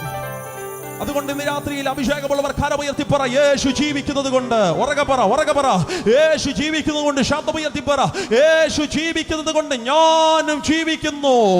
ആമേൻ. നീ മരിക്കയില്ല, നീ ജീവനോടെ ഇരുന്ന് ദൈവത്തിന്റെ പ്രവൃത്തികളെ ഘോഷിക്കും. മനസ്സിലാകുന്നുണ്ടോ? ഒരു പിടി തുണ്ടുകയറിനകത്ത് നിന്റെ ജീവിതം അവസാനിക്കില്ല. ഒരു വിശക്കുപ്പി നിന്നെ അവസാനിപ്പിക്കില്ല. യേശു ജീവിക്കുന്നത് കൊണ്ട് നിന്റെ തലമുറ മദ്യത്തിനും മയക്കുമരുന്നിനകത്ത് വീടിനകത്ത് വീട് തകർന്ന് നശിച്ചു പോകത്തില്ല. യേശു ജീവിക്കുന്നത് കൊണ്ട് എന്റെ തലമുറയും ജീവിക്കുമെന്ന് വിശ്വസിക്കുന്നവർ ചേർന്ന് ശക്തിയോടെ 6 അടി മണ്ണിനെ നമ്മളെ ഒതുക്കാൻ കഴിയില്ല. അങ്ങാണും 6 അടി മണ്ണിനകത്ത് നമ്മൾ ഒതുങ്ങിപ്പോയാലും പ്രാർത്ഥിക്കുന്ന അഭിഷക്തന്മാർ അവസാനത്തെ പിടി മണ്ണ് വാരിയിട്ടേച്ച് പറഞ്ഞു പോകുന്ന ഒരു ദൂതുണ്ട്. അത് പെന്തക്കോസ്തുകാരുടെ മാത്രം ഒരു കുത്തകയുടെ വാക്കാണ്. ദാനിയേലേ, കാലാവസാനത്തിൽ നിന്റെ ഓഹരി പ്രാപിപ്പാൻ നീയും എഴുന്നേറ്റ് വരണം എന്ന് വെച്ചാൽ 6 അടി മണ്ണിനെ നമ്മളെ ഒതുക്കാൻ കഴിയില്ല. കർത്താവ് താൻ ഗംഭീര നാദത്തോടും പ്രധാന ദൈവദൂതന്റെ ശബ്ദത്തോടും ദൈവത്തിന്റെ കാഹളത്തോടുകൂടെ ഞാൻ ആരാധിക്കുന്ന യേശു വീണ്ടും വരുമ്പോ കല്ലറകളെ പൊട്ടിച്ച് ഞാനും ഉയർത്തെഴുന്നേൽക്കുമെന്ന് ഉറപ്പുള്ള ദൈവത്തിന്റെ മക്കൾ ചോർന്ന് ശക്തിയോടെ സ്വസാനങ്ങൾ എഴുന്നേറ്റ് നിൽക്കാൻ കഴിയുന്നവർ സ്വസാനങ്ങളിൽ എഴുന്നേറ്റ് നിന്നാണ്. ആമേൻ. ശാപത്തിന്റെ ദുഃഖങ്ങൾ അഴിയൂ. അന്ന് രാത്രിയിൽ എന്റെ മാതാവ് തിരിച്ച് സ്വഭവനത്തിലേക്ക് വന്നു. ഒറ്റ മിനിറ്റ് എന്നെ നോക്കിയാട്ടെ. എല്ലാ ശ്രദ്ധകളും എനിക്കറിയാം. ലാസ്റ്റ് 1 മിനിറ്റ് എന്നെ ശ്രദ്ധിച്ചാട്ടെ. അന്ന് രാത്രി എന്റെ മാതാവ് തിരിച്ച് സ്വഭവനത്തിലേക്ക് വന്നു. ആമേൻ. എന്റെ മാതാവ് യേശുവിനെ കണ്ടെത്തിയവളെ തിരിച്ച് സ്വഭവനത്തിലേക്ക് വന്നു. അവിടെ മുതൽ പ്രശ്നങ്ങൾ ആരംഭിച്ചു. ഇന്ന് രാത്രി സഭയോട് ഞാനൊരു വാക്കിറങ്ങി പറയാം. ശ്രദ്ധിച്ച ആ വാക്ക് കേൾക്കണം. പെന്തക്കോസി വരുമ്പോ പട്ടുമെത്തയാമോ? പെന്തക്കോസി വരുമ്പോ ചുവന്ന പരവതാനിയാമോ? പെന്തക്കോസി വരുമ്പോൾ പൂമാലയാണോ? സ്വോത്രാണോ? സ്വോത്രാഴ്ചയാണോ? എന്ന് ആരേലും നിങ്ങളെ പറഞ്ഞ് പഠിപ്പിച്ചിട്ടുണ്ടെങ്കിൽ തൊടുകയോടെ ഞാൻ പറയാം. പെന്തക്കോസി വരുമ്പോൾ പട്ടുമെത്തയില്ല, ചുവന്ന പരവതാനിയില്ല, പൂമാലയില്ല, സ്വോത്രമില്ല, സ്വോത്രാഴ്ചയില്ല. വിദേശത്തുനിന്ന് പണം ഇല്ലച്ചാ. പിന്നെ ഇതി വന്ന എരിയുന്ന തീച്ചൂളയായിരിക്കും. എന്നാൽ അതിനകത്തൂടെ കയറി ഇറങ്ങി പോകുന്നവനെ പൊന്നുരുകുന്നത് പോലെ സ്വർഗം പുറത്തു കൊണ്ടുവരും. വിശ്വാസത്തിനകത്ത് വന്നതിന് ശേഷം നാട് വിട്ടു പോകേണ്ടി വന്ന ഞങ്ങളുടെ ജീവിത സാഹചര്യം. അവിടെ മുതൽ ഞങ്ങൾ സാക്ഷ്യങ്ങൾ ആരംഭിക്കുക. സത്യം ഞാൻ അവിടെ പറഞ്ഞു നിർത്തുക. സ്തോത്രം. കൊട്ടാരക്കരയ്ക്ക് സമീപം ഓടനാവട്ട ദേശത്തിനകത്ത് ജനിച്ചു വളർത്തപ്പെട്ട ഞങ്ങൾ യേശുവിനെ അറിഞ്ഞതിന്റെ പേരിൽ നാട് വിട്ടു പോകേണ്ടി വന്നു. അല്ലെങ്കിൽ രക്തബന്ധങ്ങൾ ഇറക്കി വിട്ടു വീട്ടിൽ നിന്ന്. സ്തോത്രം. വയനാടിന്റെ കാട്ടുപ്രദേശത്തിലേക്കുള്ള ചേക്കറുകൾ. 3.5 വർഷം അവിടുത്തെ താമസം. വിശ്വാസം ഞങ്ങളെ പഠിപ്പിച്ച നാട്. 3.5 വർഷത്തിന് ശേഷം വയനാട്ടിൽ നിന്ന് തിരിച്ച് കൊട്ടാരക്കരയ്ക്കുള്ള മടങ്ങി വരും. വന്നതല്ല, ആരാണോ ഇറക്കി വിട്ടത് അവർ തിരിച്ചു വിളിച്ചു കൊണ്ടുപോയി. സ്തോത്രം. തിരിച്ചു വിളിച്ചു കൊണ്ടുവന്നു. ഇന്ന് രാത്രി യേശുവിന്റെ പേരിൽ ഒരു പഴിയെങ്കിലും നീ കേട്ടിട്ടുണ്ടെങ്കിൽ ഇരട്ടി മാന്യത നൽകി മാനിക്കുന്നൊരു ദൈവമുണ്ട്. തലമുറകളായി ഞങ്ങളെ നോക്കി നാട്ടുകാർ ചോദിച്ചു, ഇവരുടെ ഭാവി എന്തോ ആകും, ഇവരുടെ വീടെന്താകും. പിരിച്ച് നാട്ടിലൊക്കെ കയറി വന്നപ്പോൾ എൻ്റെ അപ്പൻ ആര്യം ചെയ്ത കാര്യം വീടിന്റെ പണി ആരംഭിച്ചു. നാട്ടിൽ ചെറുപ്പക്കാർ ചോരത്തിളപ്പുള്ളവർ എൻ്റെ അപ്പൻ്റെ അടുക്ക് വന്നിട്ട് ചോദിച്ചു, അർജുന സാറേ, ശാപം വീണ്ടും വിളിച്ചു വരുത്താൻ വന്നതാണോ? ഇനിയും പണി തുടങ്ങിയ മരണം കാണും. എൻ്റെ അപ്പൻ പറഞ്ഞു, ഇല്ലടാ, ഇനി പണി തുടങ്ങിയ മരണം കാണുകയില്ല. ആമൻ. പണ്ട് കൂടെ ഒരാൾ പണിയാനില്ലായിരുന്നു, ഇപ്പൊ കൂടെ ഒരാൾ പണിയാനുണ്ടെന്ന്. അവർ ചോദിച്ചു, ഏത് എഞ്ചിനീയറാണ് സാറ് കൊട്ടേഷൻ കൊടുത്തേക്ക്? എൻ്റെ അപ്പം പറഞ്ഞു, എല്ലാ പ്രപഞ്ചം ഉണ്ടാക്കിയ ഒരു എഞ്ചിനീയർ ഉണ്ട്, പുള്ളിക്ക് ഞങ്ങൾ കൊട്ടേഷൻ കൊടുത്തേക്കുക. വീടിന്റെ പണി തുടങ്ങിയച്ചാ. നാട്ടുകാർ നോക്കി, ഇനി എന്നാ മരണം? ഇനി മരണമല്ല, ജീവനും പുനരുത്ഥാനവും ചലിക്കപ്പെടാൻ തുടങ്ങി. ശാപം മുഖത്തെ ദൈവം അടിക്കാൻ തുടങ്ങി യേശുവിന്റെ നാമത്തില്. ആമൻ. ഇന്ന് കൊട്ടാരക്കരയ്ക്ക് സമീപം ഓടനാവട്ട ദേശത്തിലൂടെ നിങ്ങൾ പോയാൽ ഞാൻ ഒത്തിരി സ്നേഹിക്കുന്ന കർത്താവിന്റെ ദാസൻ ഡെർഫിൻ അച്ഛൻ ഇന്ന് രാത്രിയിലെ യോഗത്തിനകത്ത് വന്നിട്ടുണ്ട്. അച്ഛൻ ഞങ്ങളുടെ വീട്ടിലൊക്കെ വന്നിട്ടുള്ളതാണോ എന്ന് എനിക്ക് ഓർമ്മയില്ല. ഓടനാവട്ടത്തെ ഞങ്ങളുടെ ചർച്ചിനകത്ത് വന്ന് അനുഗ്രഹിക്കപ്പെട്ട ആത്മീയ ശുശ്രൂഷയൊക്കെ നടത്തിയിട്ടുണ്ട്. ആമൻ. ഇന്ന് ഞങ്ങളുടെ ദേശത്തിനകത്ത് വന്നാൽ തല ഉയർത്തിപ്പിടിച്ച് നിൽക്കുന്ന ഒരു വീട് കാണാൻ കഴിയും. പരിത്യര വന്നിട്ട് അർജുനൻകുട്ടിയുടെ വീട് നിങ്ങൾ ചോദിച്ചാൽ മതി. അവർ പറയും, അർജുനൻകുട്ടിയുടെ വീടല്ല, ലൈവ് പോകുന്ന വാക്കുകളാണ്. ആമൻ. ഇന്ന് രാത്രി ഒന്നും ഇറക്കി പറയാൻ എനിക്ക് നിർവാഹമില്ല, കയറ്റി പറയാനും എനിക്ക് പ്രമാണമില്ല. കാരണം ബൈബിൾ എൻ്റെ മുമ്പിലുണ്ട്. അതുകൊണ്ട് ഇന്ന് രാത്രി വാക്കുകളുടെ ഗാംഭീര്യം ഇല്ലാതെ ഞാൻ പറയാം. ഇന്ന് ഞങ്ങളുടെ ദേശത്ത് വന്ന് അർജുനൻകുട്ടിയുടെ വീട് ചോദിച്ചാൽ അവരാദ്യം പറയാം, അർജുനൻകുട്ടിയുടെ വീടല്ല, അർജുനൻകുട്ടിയുടെ ദൈവമോ അവരെ മാനിച്ചു. സ്തോത്രം. അതുപോലെ തല ഉയർത്തിപ്പിടിക്ക് നിൽക്കുന്ന ഒരു വീട് ഞങ്ങൾക്ക് തന്നു. നാട്ടുകാരുടെ അടുത്ത് ചിന്ത, പിള്ളാരെന്താകുമെന്ന്. എനിക്ക് മുമ്പ് ഒരു സഹോദരിയുണ്ട്, ഇവളെ ജീവിതം എന്താകും? ഇവളുടെ ശാപം പിടിച്ച വീട്ടിൽ നിന്ന് വന്നതാ, ഇവക്ക് ഭാവി ഉണ്ടാകത്തില്ല എന്ന് പറഞ്ഞ സ്ഥാനത്തിനകത്ത് ആമൻ ഇവളെ വിദ്യാഭ്യാസം എങ്ങനെ എത്തത്തില്ല, ഇവക്ക് നല്ല ജോലി കിട്ടത്തില്ല എന്ന് പറഞ്ഞ സ്ഥാനത്ത് വലിയ ജോലിയൊന്നും കിട്ടിയില്ല. ജർമ്മനി ഹോസ്പിറ്റൽ ഡോക്ടറായിട്ട് വർക്ക് ചെയ്യും. ഒരു സ്വതന്ത്രം പറഞ്ഞാട്ടെ. നിന്റെ പിള്ളേരുടെ ഭാവിയല്ലയോ നാട്ടുകാരുടെ ചിന്ത. പെന്തക്കോസി വന്ന എന്റെ അനുഭവത്തെ എന്ന് ഞാൻ പറയാം, മറ്റുള്ളവരെക്കാൾ ശ്രേഷ്ഠമായി മാനിപ്പാൻ ദൈവത്തിന് കഴിവുണ്ടമ്മേ. അടുത്ത നോക്കി ചേച്ചി നോക്കി ചോദ്യം, ഇവിടെ കല്യാണം നടക്കുകയില്ല, ജോലിയൊക്കെ കിട്ടി അവളങ്ങ് ജർമ്മനി കയറി പോയി, പക്ഷേ ഇവിടെ കല്യാണം നടക്കുകയില്ല എന്ന് പറഞ്ഞ സ്ഥാനത്തിൽ 13 ദിവസം കൊണ്ടൊരു കല്യാണം ദൈവം കൊടുത്തു. ഞങ്ങൾക്ക് കുറേ അമ്മാവന്മാരുണ്ട്. കൊല്ലത്തെ ഏറ്റവും വലിയ ഓഡിറ്റോറിയത്തിൽ വെച്ച കല്യാണം നന്നേ. ആമേൻ. സ്തോത്രം. അതിനകത്ത് 2 അമ്മാവന്മാർ ഫുഡ് കഴിച്ച് പുറത്തോട്ടിറങ്ങുമ്പോൾ അവർ പറഞ്ഞേച്ചും പോയൊരു വാക്ക്, ഇത്രയും ടേസ്റ്റുള്ള ഫുഡ് നമ്മൾ ഇതുവരെയും കഴിച്ചിട്ടില്ലെന്ന്. നിന്റെ ദൈവം എന്തെന്ന് ചോദിച്ചാൽ തീറ്റിപ്പിച്ച് മാനിക്കുന്നൊരു ദൈവം ഉണ്ട്. ഒരു സ്വതന്ത്രം പറഞ്ഞാട്ടെ. അടുത്ത ചോദ്യം, ഇവർക്ക് പിള്ളേരുണ്ടാകുകയില്ല. സ്തോത്രം. കാരണം ശാപം പിടിച്ച വീട്ടിൽ നിന്ന് വന്ന അച്ഛാ വരത്തുപോക്കുള്ള മണ്ണി വീട് വെച്ച് താമസിക്കുന്നവരാ, പിള്ളേരുണ്ടാകത്തില്ല എന്ന് പറഞ്ഞ സ്ഥാനത്ത് കല്യാണം കഴിഞ്ഞ് ഏകദേശം 1.5 വർഷം കഴിഞ്ഞപ്പോൾ എൻ്റെ ചേച്ചിക്ക് ദൈവം ഒരു ആൺ സന്തതിയെ കൊടുത്തു, പേര് ജുവാൻ സാം കെന്നത്തുന്ന ഒരു സ്വത്രം പറഞ്ഞാട്ടെ. ഇന്നവൻ 6 വയസ്സുണ്ട്. ആമൻ സ്വത്രം. ഏകദേശം 1.5-2 വർഷം കഴിഞ്ഞപ്പോൾ ഒരു പെൺ സന്തതിയെ കൂടെ ദൈവം കൊടുത്തച്ചാ, പേര് മഹിമാ സാം കെന്നത്തുന്ന ഒരു സ്വത്രം പറഞ്ഞാട്ടെ. ഒരു 2.5 വർഷം കഴിഞ്ഞപ്പോൾ ഒരു പെൺ സന്തതിയും കൂടെ ദൈവം കൊടുത്തു, പേര് മിലാന സാം കെന്നത്തുന്ന ഒരു സ്വത്രം പറഞ്ഞാട്ടെ. ഇപ്പൊ 3 പിള്ളേരുണ്ട് അച്ഛാ. ഇടയ്ക്ക് ചേച്ചി വിളിക്കുമ്പോൾ ഞാൻ പറയും ഇതും കൊണ്ട് നിർത്തണ്ടേ, കുറഞ്ഞത് 6 വേണം. ശാപം പിടിച്ച വീട്ടിൽ നിന്ന് പിള്ളേരുണ്ടാകത്തില്ലെന്ന് പറയുന്ന പിശാചേ, ഉദരം ദൈവം തുറക്കുന്ന ദാനമാമേ, ആ ശാപമുഖം ഇന്ന് രാത്രി അടിയട്ടെ. ഉദരത്തിനകത്തുള്ള ചില ശാപമുഖം യേശുവിന്റെ നാമത്തിൽ ആത്മാവിൽ ഇന്ന് രാത്രി ദൂത് സ്വീകരിക്കുന്ന ദൈവമക്കളുണ്ടെങ്കിൽ പറ, ശാപമുഖം ഇന്ന് രാത്രി അടിയാൻ പോവുക, അന്ധകാര മുഖം ഇന്ന് രാത്രി അടിയാൻ പോവുക, ബന്ധനങ്ങൾ ഇന്ന് രാത്രി അടിയാൻ പോവുക. ദൈവം യേശു അശൂർ എന്ന് പറയുന്ന പാളയത്തെ നോക്കി പറയുക, ഇനി നിന്റെ മുഖം അവൻ ചുമക്കത്തില്ല, അവന്റെ മുഖത്തെ ഞാൻ അടിക്കാൻ പോകുകയാണ്, അവന്റെ മുഖം ഞാൻ അടിക്കാൻ പോകുന്നു. വിശ്വസിക്കുന്നവർ കരകളെ ചോർത്തടിച്ച് ശക്തിയോടെ എല്ലാ ശാപമുഖവും അടിയട്ടെ. ഈ സമയം എന്റെ രോഗങ്ങൾക്കകത്തൊരു പ്രാർത്ഥന എനിക്ക് വേണമെന്ന് പറയുന്നവർ അത് സ്ഥലങ്ങളിൽ നിന്നാ മതി. നിൽക്കുന്ന സ്ഥലത്തിൽ നിന്നുകൊണ്ട് ശബ്ദമുയർത്തി പ്രാർത്ഥിക്കും. എന്റെ രോഗങ്ങളെ ദൈവം സൗഖ്യമാക്കണം, എന്റെ ചില ശാപങ്ങളെ അടിയണം. ഈ സാക്ഷ്യം കേൾക്കുമ്പോൾ എനിക്ക് തോന്നുന്നു മാസം എന്റെ വീടിനുള്ള ദൂത ആകെ എന്റെ വീടിനകത്തൊരു ബന്ധനം അടിയണം. അല്ല അത്യാവശ്യം ഒരു പ്രാർത്ഥന വേണമെങ്കിൽ ഇന്ന് രാത്രി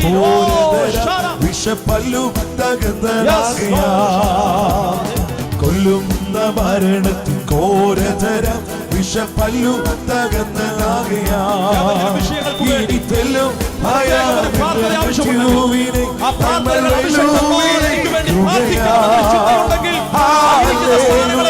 ജയം ഹല്ലേലൂയ യേശു കർത്താവ് ജീവിക്കുന്നു.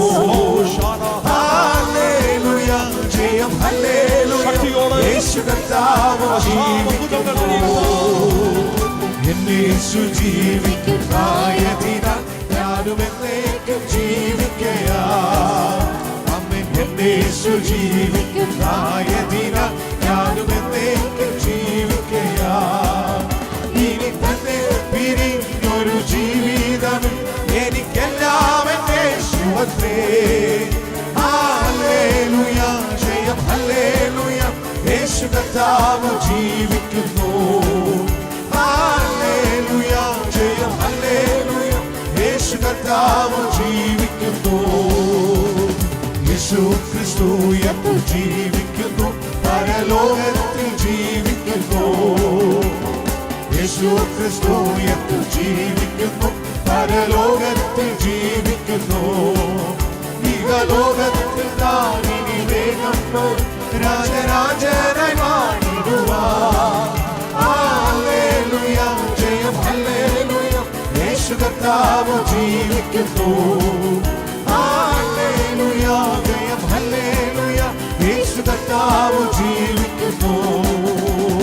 കൊല്ലുന്ന മരണത്തിൽ കോരവര വിഷപ്പല്ലു തകർന്നതാകയാ.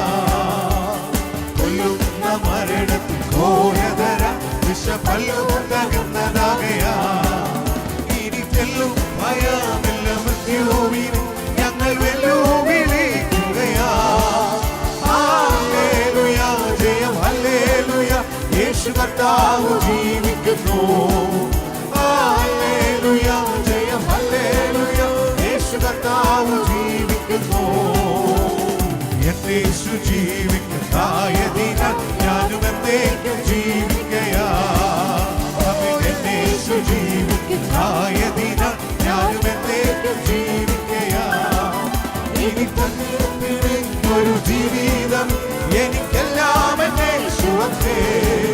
ഹല്ലേലൂയ ജയം ഹല്ലേലൂയ യേശു കർത്താവ് ജീവിക്കുന്നു. ഹല്ലേലൂയ ജയം ഹല്ലേലൂയ യേശു കർത്താവ് ജീവിക്കുന്നു.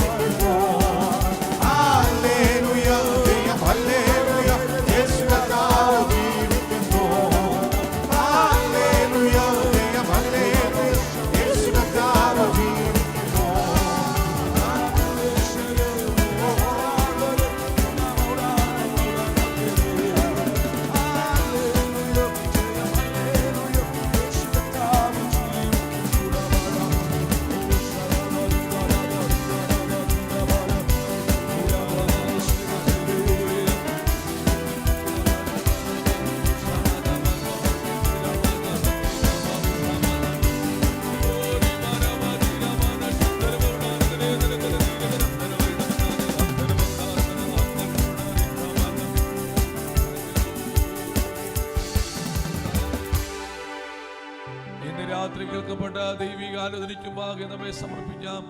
നമുക്ക് ഒരുമിച്ച് പ്രാർത്ഥിക്കാം. നിൽക്കുന്ന നിൽപ്പിൽ നിന്ന് കണ്ണുകളടച്ച് പ്രാർത്ഥിക്കുമ്പോൾ കർത്താവിന്റെ ദാസൻ പാസ്റ്റർ ശമുവേൽ അവർ മുൻപോട്ട് കടന്നു വന്ന് പ്രാർത്ഥനയിൽ നമ്മെ സഹായിക്കുമ്പോൾ റൂബസ് പാസ്റ്റർ ആശീർവാദം പറഞ്ഞ് യോഗത്തെ അവസാനിപ്പിക്കും. പ്രാർത്ഥനയ്ക്കായി നിൽക്കുന്നവർ കണ്ണുകളടയ്ക്കാം. ദൈവം നമ്മെ സഹായിക്കും. പ്രാർത്ഥിക്കാം. പരിശുദ്ധനായ ദൈവമേ, സ്വർഗീയ കർത്താവേ, നല്ല രാത്രികാലം സ്തോത്രം ചെയ്യുന്നു. സഭയായിട്ട് ഒരുക്കിയതായ കൺവെൻഷന് രണ്ടാമത്തെ രാത്രികാലം ഈ ശുശ്രൂഷയുടെ ആരംഭത്തിൽ ഇത്തിരി സമയം കർത്താവിൻ്റെ സാന്നിധ്യം കൊണ്ട് നടത്തി പരിപാലിക്കാനായിട്ട് സ്തോത്രം ചെയ്യുന്നു. ആമേ, അനുഗ്രഹമായ രീതിയിലൊക്കെ കർത്താവെ പാട്ടുകൾ പാടുവാനും ആത്മാവിൽ ആരാധിപ്പാൻ വിടലെടുപ്പായി സ്തോത്രം ചെയ്യുന്നു. നിന്റെ ഭക്തനിലൂടെ വിലപ്പെട്ട വചനദൂതുകൾ ദൈവത്തിൻ്റെ ആത്മാവ് കടന്ന ജനത്തിൻ്റെ മേൽ ദൈവം പകർന്നതിനായിട്ട് സ്തോത്രം. ദേശത്തിൽ ഈ ശബ്ദപരിധികൾ ആരടിക്കുന്നവർ ദൈവത്തിൻ്റെ ആത്മ ഇടപെട്ട് സംസാരങ്ങളുടെ സ്തോത്രം ചെയ്യുന്നു. ആമേ, പലപ്പോഴും ജീവിതത്തെ ഉയർത്താതെ വണ്ണം ബന്ധിച്ചിരിക്കുന്ന ബന്ധനങ്ങളുടെ മേൽ ആമേ ദുഃഖത്തിൻ്റെ മേൽ ദൈവശക്തി വ്യാപരിച്ച് വചനത്തിൻ്റെ ശക്തി വ്യാപരിച്ച് ദൈവാത്മാവ് ഇന്ന് രാത്രി വിടുവിക്കാനായിട്ട് സ്തോത്രം ചെയ്യുകയാണ്. അതുപോലെ സഭയുടെ മേൽ ദൈവകൃപ ഇന്ന് പൽക്കാലം പകർന്നതിനായിട്ട് സ്തോത്രം. ഈ കേട്ട വചനങ്ങളെ ഗ്രഹിച്ച് മനസ്സിലാക്കി വചനം പറയും സത്യം അറിയുകയും സത്യം നിങ്ങളെ സ്വതന്ത്രമാക്കുമെന്ന്. കർത്താവിൽ അഴിയാത്ത ഒരു ബന്ധനവുമില്ല. ആമേ, സ്തോത്രം. ദുഃഖങ്ങളില്ല എന്ന് മനസ്സിലാക്കിക്കൊണ്ട് ഈ വചനത്തിൽ ആമേ ആശ്രയിച്ച് ജീവിച്ചുകൊണ്ട് വലിയ രക്ഷയുടെ സന്തോഷം അനുഭവിപ്പാൻ ഇടയ്ക്കാനായിട്ട് സ്തോത്രം ചെയ്യുന്നു. മറ്റൊരുത്തൻ രക്ഷയില്ല. നാം രക്ഷിക്കപ്പെടുവാൻ ആകാശത്തെ കീഴിൽ മനുഷ്യരുടെ നൽകപ്പെട്ടിരിക്കുന്ന വേറൊരു നാമമില്ല എന്ന് ഇന്ന് കേട്ട പ്രിയപ്പെട്ടവർ മനസ്സിലാക്കി ദൈവത്തിൽ പൂർണ്ണമായിട്ട് വിശ്വസിച്ചുകൊണ്ട് രക്ഷിക്കപ്പെടാത്ത വ്യക്തി രക്ഷിക്കപ്പെട്ട് അനേകരുടെ പേരുകൾ ഇന്ന് രാത്രികാലം ജീവപുസ്തകം എഴുതുന്നതിന് വേണ്ടി ദൈവാത്മാവ് ഒരുക്കുന്നതിനാണ് ഞാൻ സ്തോത്രം ചെയ്യുന്നു. മരണത്തിൻ്റെ അധികാരിയായ പിശാചിനെ ആമേ കർത്താവിൻ്റെ മരണത്തെ നീക്കി ജീവപര്യന്ത മരണഭീതിയിലായിരുന്ന വിടിവെച്ച ദൈവത്തിൻ്റെ വചനത്തിൻ്റെ ശക്തികളെ ദൈവത്തിൻ്റെ അമ്മയെ പകർന്നതിനായിട്ട് സ്തോത്രം ചെയ്യുന്നു. ആമേ, വളർന്ന ജലത്തെ അനുഗ്രഹിക്കണം, ബലപ്പെടാൻ പ്രാർത്ഥിക്കുന്നു. ആമേ, കർത്താവ് ഇന്ന് രാത്രികാലം സൂക്ഷിപ്പാൻ എൻ്റെ ഭക്തനെ സഹായിക്കാനായിട്ട് സ്തോത്രം. പിന്നെ ഈ ദൈവത്തിൻ്റെ ആത്മാവ് ഇവിടെ അഭിഷേകത്തോടെ കർത്താവ് അനേക ലക്ഷക്കണക്കിന് ജനത്തിൻ്റെ വിടുതൽ സൂക്ഷിക്ക് വേണ്ടി ദൈവാത്മാവ് പകർന്നതിനായിട്ട് സ്തോത്രം ചെയ്യുകയാണ്. കടന്ന എല്ലാ ദൈവദാസനും അനുഗ്രഹിക്കാൻ പ്രാർത്ഥിക്കും. പ്രത്യേകിച്ച് ഈ സഭയിൽ സൂക്ഷിക്കുന്ന നിന്റെ ഭക്തനായി സ്തോത്രം ചെയ്ത് കുടുംബം അനുകരിച്ച് മാനിക്കുന്നതിനായിട്ട് സ്തോത്രം. പുതിയ സഭാവർഷം ആരംഭിക്കുമ്പോൾ പുത്തൻ കൃപ അഭിഷേകത്തോടുകൂടെ കർത്താവിൻ്റെ വേലയ്ക്ക് വേണ്ടി ഇതിൻ്റെ ആസനം ഒരുക്കാനായിട്ട് സ്തോത്രം. സഭാവിശ്വാസികളെ അനുകരിക്കാനായിട്ട് സ്തോത്രം ചെയ്യുന്നു. ഈ ശുശ്രൂഷകൾ കർത്താവ് സഭയ്ക്ക് അഭിവൃദ്ധി ഇടയാക്കാനായിട്ട് സ്തോത്രം ചെയ്യുന്നു. ആമേ, ഈ ശുശ്രൂഷകൾ ദൈവത്തിൻ്റെ ആത്മാവ് ദേശത്ത് വലിയ ഉണവരയ്ക്കാനായിട്ട് സ്തോത്രം ചെയ്യുകയാണ്. എല്ലാ ഉടനെ മഹത്വം യേശുവിനെ അർപ്പിക്കുന്നു. കടന്നു പോകുന്ന യാത്ര വാഹനെല്ലാം സൂക്ഷിക്കണമേ. തുടർന്നുള്ള സൂക്ഷ ദൈവം അനുഗ്രഹിച്ച് മാനിക്കണം. എല്ലാം മഹത്വം പുകഴ്ച യേശുവിനെ അർപ്പിക്കുന്നു. യേശുവിൻ്റെ പരിശുദ്ധ നാമത്തിൽ തന്നെ ആമേൻ. നമ്മുടെ കർത്താവായ യേശു ക്രിസ്തുവിൻ്റെ കൃപയും പിതാവായ ദൈവത്തിൻ്റെ സ്നേഹവും പരിശുദ്ധാത്മാവിൻ്റെ കൂട്ടായ്മ അനുഗ്രഹങ്ങളും നാം എല്ലാവരോടും ഇന്ന് രാത്രിയിലെ മടക്കി യാത്രയോടും ഇപ്പോഴും എപ്പോഴും ക്രിസ്തുവിൻ്റെ വരവോളം ഉണ്ടായിരിക്കുമാറാകട്ടെ. ആമേൻ. നമുക്ക് ചെയ്യുന്ന കർത്താവിന് സ്തോത്രം ചെയ്യാം. Hallelujah, hallelujah, hallelujah. കർത്താവ്